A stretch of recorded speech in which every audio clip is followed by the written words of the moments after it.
Саламатсыңарбы урматтуу окуучулар. Биздин химия предметибизден кезектеги өтүүчү темабыздын аталышы химиялык идиштер менен жана жабдыктар менен таанышуу. Бүгүнкү сабагыбыздын максаты химия лабораториясында кеңири колдонулуучу химиялык идиштер жана жабдыктар менен таанышуу, аларды колдонуу ыкмаларын үйрөнүү. Өзүңөр билгендей эле химия илими абдан кызыктуу. Анткени химия илимин теоретикалык жактан үйрөнгөн билимдерибизди тажрыйба түрүндө көрсөтө алабыз. Ал үчүн биз атайын идиштер менен колдоно билүүбүз абзел. Демек бүгүнкү сабагыбызда химия лабораториясында кеңири колдонулуучу идиштер менен таанышып өтөбүз.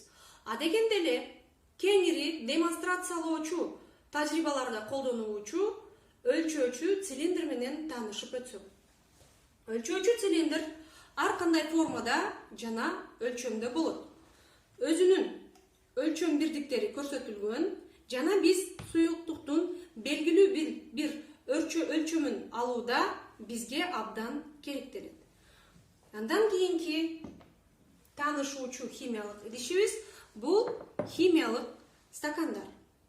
Булардын кызматы дагы көбүнчө суюктукту керектүү өлчөмдө алууда жардам берет. Химиялык стакандында өзүнүн өлчөө бирдиктери жазылган. Андан кийинки тааныша турган химия кабинетинде көп кездешүүчү идиштерибиз булар химиялык колбалар. Колбалар ар түрдүү жана ар кандай формада болушат.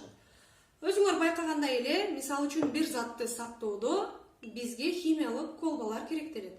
Же болбосо затты жылытууда биз химиялык колбаларды колдонобуз. Химиялык колбалар ар түрдүү формада жана өлчөмдө болушат деп айтып өттүк. Жана шлифовкасы бар, шлифовкасы жок болушат. Шлифовкасы бар колбалардын өзгөчөлүгү капкак жабууга, затты көп убакытка чейин сактоого абдан ыңгайлуу. Андан кийинки тааныша турган химиялык идишибиздин аталышы Петри чөйчөкчөсү деп аталат. Петри чөйчөкчөсүнүн формасы жалпак жана кең. Биз Петри чөйчөкчөсүн көбүнчө микробиологиялык организмдерди өстүрүүдө колдонобуз жана ошондой эле биологиялык затты кургатууда температура бербестен, катуу температурада жылытпастан кургатууга мүмкүнчүлүк берет. Химия кабинетинде кеңири колдонулуучу идиштердин бири бул пробиркалар. Пробиркаларды көбүнчө аз өлчөмдөгү реакция жүргүзүүдө колдонобуз.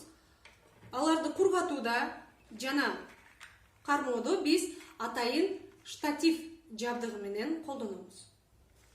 Андан кийинки суюктуктарды алууда бизге жардам берүүчү химиялык идишибиз бул пипетка же болбосо тамызгыч болуп эсептелинет. Аларды биз атайын суюктуктарды алууда, керектүү өлчөмдө алууда, биз билгендей эле суюктуктарды колубуз менен кармоого болбойт. Анткени уулуу зат болуп калышы мүмкүн.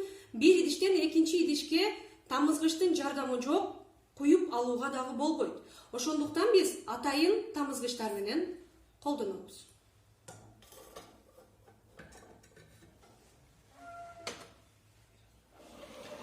Ал эми реактивтерди жасоодо, ошондой эле реактивтердин керектүү көрсөткүчүндө, нормалдуу, малярдуу көрсөткүчүндө жасоо үчүн бизге атайын таразалар керектелет.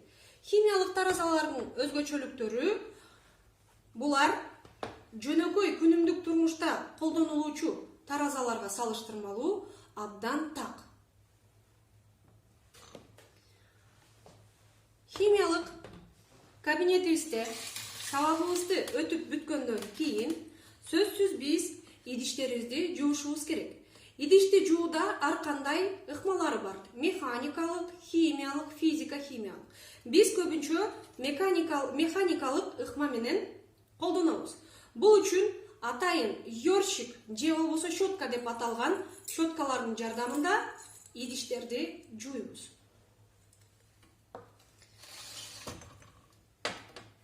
Химиялык лабораторияга кирген учурда сөзсүз буга чейинки өтүлгөн темада айтылгандай эле сөзсүз коопсуздук техникасын сактоо керек. Эгерде өрт пайда болгон учурда же болбосо жагымсыз жыт пайда болгон учур боло турган болсо, дүрбөлөңгө алдырбастан мугалимге ал жөнүндө билдирүү зарыл. Ошондой эле лабораториялык жумушту бүткөндөн кийин колду самындап жууганды унутпагыла. Лабораториялык кабинетте заттарды ичип жеп көрүүгө мүмкүн эмес, анткени алар уулуу заттар болушу мүмкүн. Ошондой эле заттарды жытынан аныктоодо мурунга туш алып келип жыттоого тыюу салынат. Биз аны үчүн ачып, өзүбүздөн бир аз алысыраак кылып, колубуздун жардамында жыттайбыз. Химиялык лаборатория кабинетине киргенде сөзсүз коопсуздук эрежелерин сактагыла. Үйгө тапшырма химиялык идиштердин аталыштарын жаттоо жана сүрөт